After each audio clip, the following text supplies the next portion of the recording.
Hello everyone, আজ হচ্ছে গিয়ে বসন্ত পঞ্চমী।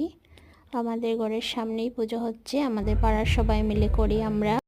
তো সকালবেলা স্নান টান করে গিয়ে ফল টল কাটলাম, পুরোহিত মশাই আসলেন, আমরা পুজো দিলাম, অঞ্জলি দিলাম, তারপরে যজ্ঞ টজ্ঞ হলো। তো অঞ্জলি নেওয়ার সময় ভিডিও করতে পারিনি, করবো, সবাই অঞ্জলি দিচ্ছেন তো নিতে পারি। তারপরে যজ্ঞের ছাইটাই লাগিয়ে পরে খাওয়া হলো প্রসাদ, তারপরে একটু ফটো উঠলাম আমার পাড়ার দিদির সাথে।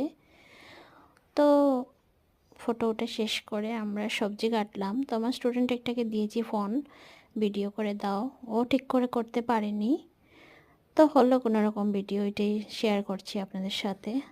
তারপরে একটু ফটোজ নিয়ে তারপর তো ঘরে আসলাম। তারপর আমাদের অক্সফোর্ড স্কুল আছে, তারপর অক্সফোর্ডে গিয়েছি, আপনাদেরকে শেয়ার করব ফটোস ভিডিও। বাই।